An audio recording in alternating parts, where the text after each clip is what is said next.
If you guys can remember the recent reports from Florida saying that Rick Scott had unofficially banned the terms climate change.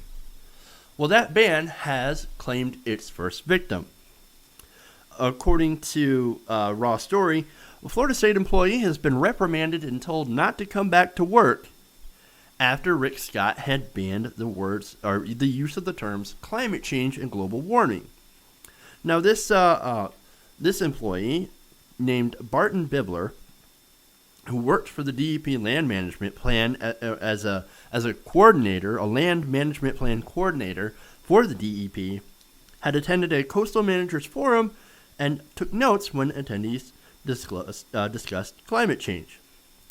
Now, Mr. Bibler's, and we go to a quote from Raw Story, Mr. Bibler's official notes in this meeting reflected all of that discussion. He was directed to remove any hot-button issues, especially explicit references to climate change, and then was given a letter of reprimand for supposedly misrepresenting that the official meeting agenda included climate change. So you can't speak climate change, you can't write climate change, you can't do anything. Now, remember how the Scott administration actually said that this wasn't an official rule? Oh, it was just unofficial. It was an unwritten rule. You can't really enforce it. You can't really get in trouble for that, right? Well, apparently you can. You can lose your job, just like Mr. Bibler. I continue. He was reprimanded on March 9th and was told not to return to work for 2 days, which would be charged against his personal leave time. Before he was allowed to return to work, DEP required that Bibler's doctor complete a medical release form and evaluate for him for an unspecified medical condition and behavior. So, you mention the words or write down the words climate change or global warming, and the Florida Rick Scott administration will send you to a hospital for a medical condition, unspecified medical condition and behavior. This is nothing more than an anti-science purge. This is nothing more than an attempt to make Mr. Bibler and other people who dare to mention the words climate change into pariahs. This is definitely an attempt to purge and to scare other employees from even mentioning the words climate change, because apparently in Florida, that is a huge no-no.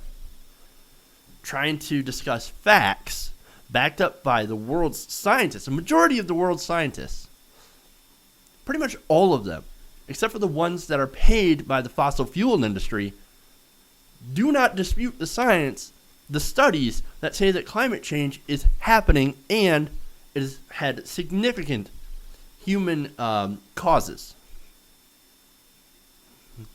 But in Florida, you can't even say that.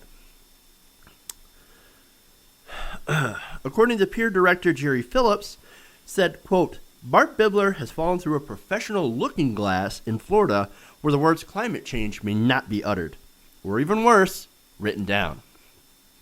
If anyone needs mental health screening, it's Governor Rick Scott and other officials telling state workers to pretend that climate change and sea level rise do not exist. It's amazing. And Mr. Bibler, it's not even clear if he'll ever be able to return to work, working for the DEP, because he had the gall to write down facts.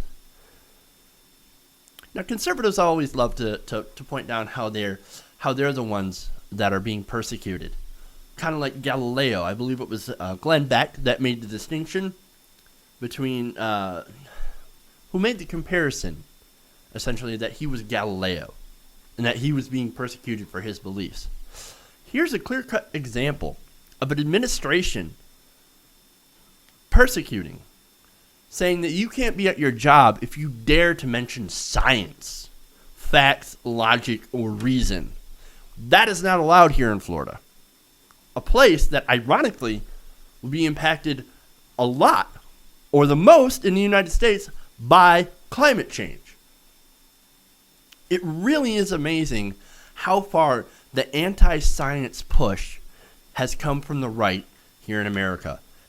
And it has to stop. We have to start accepting facts, logic, and reason, or there's going to be more disaster.